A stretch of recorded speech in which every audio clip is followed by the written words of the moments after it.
The Fisherwoman's Rescue. The sun had barely risen above the sleepy fishing village of Marivel, a small coastal town known for its turquoise waters and humble folk. Waves rolled gently against the wooden boats tethered near the pier, their rhythmic splashing blending with the distant cries of seagulls. Among the villagers preparing for another day at sea was Elena, a sturdy woman in her early 40s, her tanned face marked with the lines of hard labor and perseverance. Beside her stood her 16-year-old daughter, Lila, bright-eyed and full of dreams far bigger than the small fishing nets they carried. For years, Elena and Lila had lived a simple life. They rose before dawn, fished until noon, and sold their catch at the village market. Their small wooden hut, perched on a cliff overlooking the sea, was old but filled with warmth and laughter. They had lost Lila's father to a storm 5 years ago, but Elena never allowed sorrow to consume them. "The sea takes," she would tell her daughter, "but it also gives back if your heart is brave enough." That morning, the sea looked calm, painted in soft hues of gold and pink. Lila stretched her arms and smiled. "It's going to be a good day, Mama, I can feel it." Elena chuckled. "The sea listens to those who respect her. Let's make her proud." They pushed their small boat into the water and began rowing toward deeper waters. The air smelled of salt and promise. For the first few hours, the catch was good.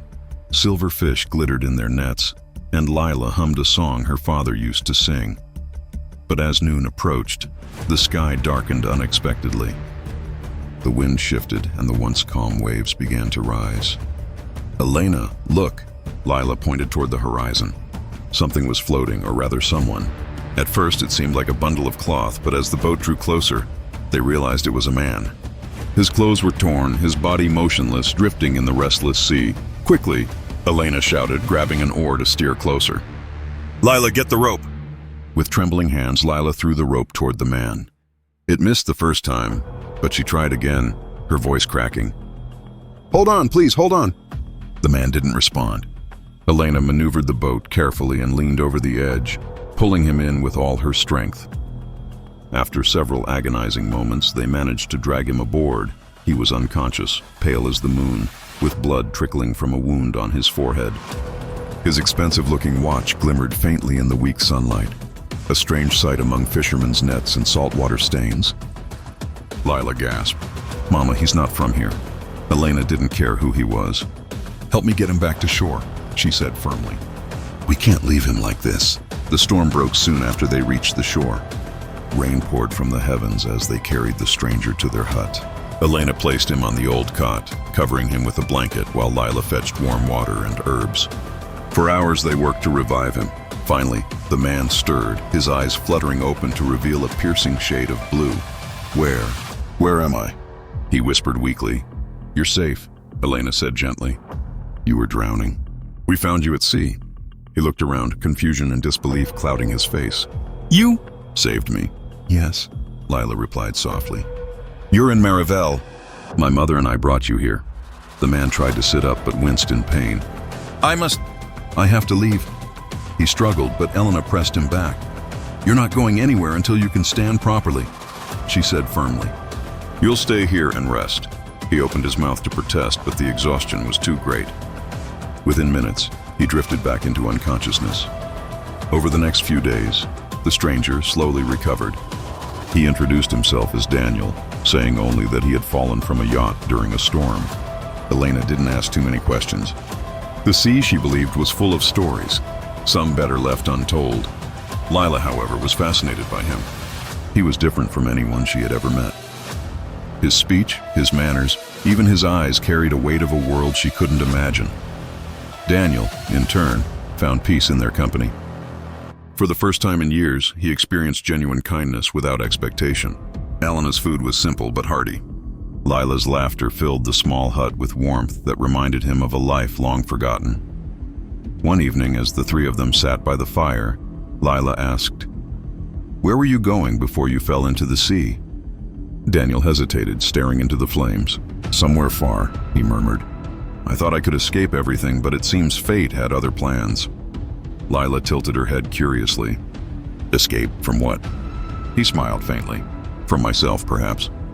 Elena, sensing the heaviness in his tone, changed the subject. "The sea gives everyone a second chance, Daniel. Maybe this was yours." He looked at her, and for a moment something in his expression softened. Maybe it was. What Elena and Lila didn't know was that Daniel Voss was not just any man. He was a billionaire, one of the most powerful men in the country, accused of massive financial crimes and embezzlement. His face was on every news channel, though it looked different now, bearded, bruised, and worn from days at sea. A week before, he had tried to flee the country after his empire collapsed, his yacht caught in the same storm that nearly killed him.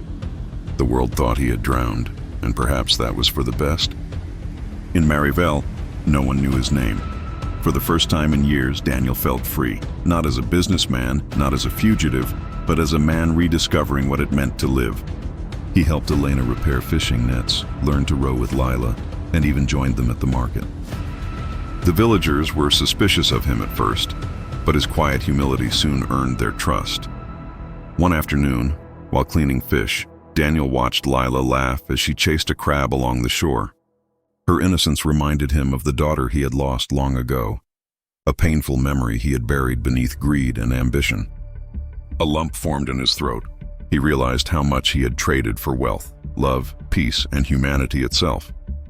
That night, as the stars shimmered over the ocean, Daniel sat outside the hut, deep in thought.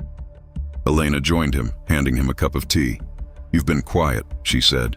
"I've been thinking," he admitted, "about the kind of man I used to be." Elena looked at him knowingly. "And what kind was that?" "The kind who thought money could fix everything," he said bitterly. "But when it all vanished, I realized I had nothing, no one." She placed a hand on his shoulder. "Sometimes losing everything is the only way to see what truly matters." He looked at her and nodded slowly. "You're right. You've given me more kindness than I ever deserved." Days turned into weeks, and Daniel's strength returned. Yet deep down, he knew this peace couldn't last forever. One morning, while walking through the market, he noticed a newspaper headline on a vendor's stall. "Billionaire Daniel Voss declared dead after yacht disaster. Authorities continue investigation." His heart raced. The picture beside the headline was unmistakably him, clean-shaven, confident, and utterly unrecognizable from the man he had become. For a moment he stood frozen, torn between fear and relief. The world thought he was dead. He could disappear forever, start anew. But as he glanced back toward the shore, where Lila and Elena waited, he felt something shift within him. They had saved him without knowing who he was. They had given him shelter, food, and kindness, expecting nothing in return. Could he really repay that by living a lie? That night, Daniel made a decision. When the sun rose the next morning, Elena found a sealed envelope on the table. Inside was a letter and a small velvet pouch. Her hands trembled as she read his words. "Dear Elena and Lila, you gave me back my life when I thought it was over. I came to you as a stranger and found a family.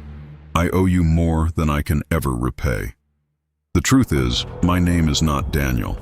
I was a man blinded by greed, running from my own sins. You saw the human in me when the world only saw a criminal. I must return and face what I've done, but I'll never forget what you've given me. Hope, kindness, and redemption. Inside the pouch is enough to secure your future. It's not a reward, it's gratitude. If the sea ever brings me back, I hope I'll be worthy of calling myself your friend. With all my heart, Daniel Voss." Elena opened the pouch and gasped. Inside were several gold coins and a folded document transferring ownership of a seaside house and a fishing boat.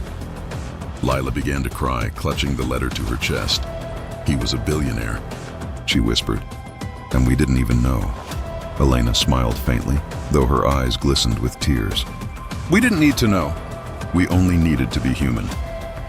Months later, the story of the rescued man faded from the villagers' memory, but not from Elena's heart. The new boat allowed them to fish farther and safer, and their lives improved in quiet, modest ways. Sometimes, on calm evenings, Lila would look out at the horizon and whisper, "Do you think he's out there, Mama?" Elena would smile softly. "The sea keeps her secrets, my child. But if his heart has truly changed, then yes, I believe he's found his way home."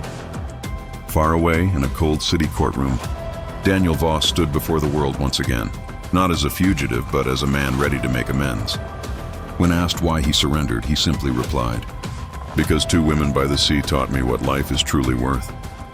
And somewhere, across the vast blue waters, The waves carried his words back to Marivel, where a fisherwoman and her daughter watched the sunrise, unaware that their kindness had changed the course of a man's destiny forever.